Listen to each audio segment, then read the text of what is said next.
বন্ধুরা, নমিতা রান্নাঘর থেকে আপনাদের স্বাগত জানাই। আন্দামান দ্বীপপুঞ্জ থেকে এই ভিডিওটা ছাড়ছি, আপনারা অবশ্যই আমার চ্যানেলটিকে সাবস্ক্রাইব করুন।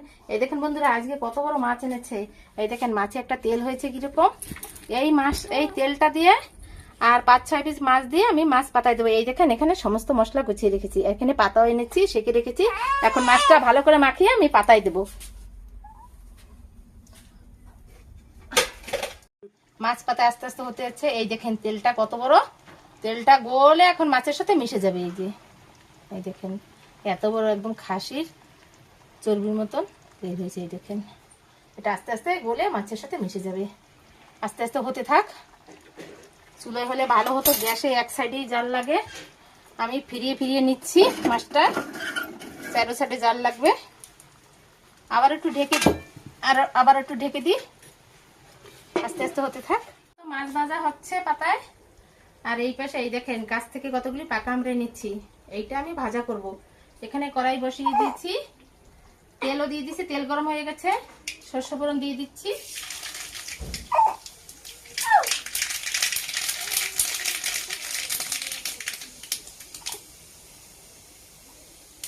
ভাজা খেতে অনেক ভালো লাগে, আমার শাশুড়ি তো খুব ভালো খায় আমড়া ভাজাটা।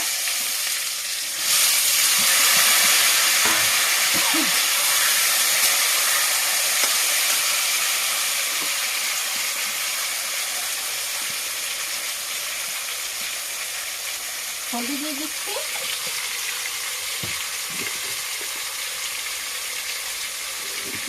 আর লবণ। এতে আর কিছু দেবো না, এমনিতে পাকা আমড়া মিষ্টি হয়।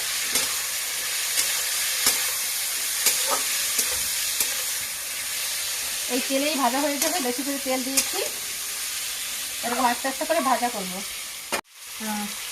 আমড়াটা আস্তে আস্তে ভাজা হতে থাকবে, এরকম ভাজা হতে থাকবে। এতে চিনি দেবো না, এমনি মিষ্টি। আর এই মাছ ভাজা এক পাশ হয়ে গেছে, এখন ফিরিয়ে দেবো। এই যে বন্ধুরা, পাকা আমড়া ভাজা হয়ে গেছে, আর এই পাশে মাছ পাতায় হয়ে গেছে। এই দেখেন মাছটা আমি ফিরিয়ে নিচ্ছি।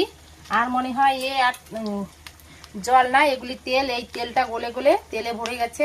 এই দেখেন একটু পোড়া পোড়া দাগ গলে গেছে ভালো করে। এই যে মাছ পাতা হয়ে গেছে, এটা আমি এখন নামিয়ে নেব।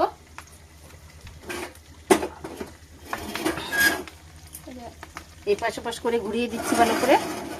এই দেখেন, আর এই দেখেন বন্ধুরা, এই পাশে মাছ পাতা একটু দাগ দাগ লেগেছে, ভালো হয়েছে। দাগ দাগ লাগলে একটু পোড়া পোড়া গন্ধ আসলে ভালোই লাগে খেতে মাছ ভাজাটা। আর এই তেলটা গলে গলে এই পাতা ভরে যাচ্ছে একদম তেলে, আর টানবে না মনে হয়। মাছ তো হয়ে গেছে পাতায়, অনেক সময় হয়েছে দিয়েছি, ঘন্টাখানেক হয়ে গেছে দিয়েছি। এখন আমি নামিয়ে নেব। এরকম পাকা আমরা একটু বেশি তেল দিয়ে ভাজা করে খেয়ে দেখবেন, খুব ভালো লাগবে। শুধু তেলের উপর সরষে ফোড়ন দিয়ে করবেন, জল ঠল দেবেন না, ঢাকা দেবেন না, সুন্দর এরকম গোটা গোটা ভাজা হবে, আবার গলেও যাবে।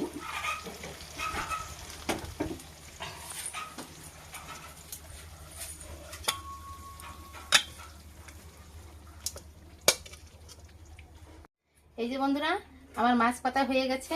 এই দেখেন বন্ধুরা, এটা কিন্তু জল না, এটা যে মোটা যে মাছের তেলটা হয়েছে না, সেই তেলটা গলে গলে গলে গলে এই পর্যন্ত এসছে, আর হচ্ছে না। মাছ পাতা তো হয়ে গেছে। এই দেখেন এক পিস, এই দেখেন কত বড় বড় মাছের পিস, এক পিস মাছ। আর একটু মাছের তেল দিয়ে ভাত খাওয়া হয়ে যাবে। আর এখানে পাকা আমড়া ভেজেছি, এই এক চামচ পাকা আমড়া, আর একটু তেল দিয়ে খাবেন, খেতে খুব ভালো লাগবে। আর এখানে একটু ঘন করে মুসুরি ডাল রান্না করে নিয়েছি। এই দেখেন বন্ধুরা, এত স্বাদ করে রান্না করি, কিন্তু আমার যে 2টা ছেলে আছে, ওরা কিছুই খায় না। ওরা শুধু ডাল আলু ভাজা এটাই বেশি খায়, আর একটাই মাছ শুধু খায়, তারিনি মাছ, আর কিছুই না। এটা আমরা 3 জনে খাবো, বৌমা খাবে, আমি খাবো, আর ছেলেদের বাবা খাবে। 2 ছেলে কোনো সময় এই সমস্ত জিনিস কিছুই খায় নাই। আর বন্ধুরা, আমার এই মাছ পাতায় আর আমড়া ভাজা যদি ভালো লাগে, লাইক কমেন্ট সাবস্ক্রাইব করে দেবেন। আমি আবার অন্যরকম ভিডিও নিয়ে আপনাদের সামনে হাজির হব। বাই।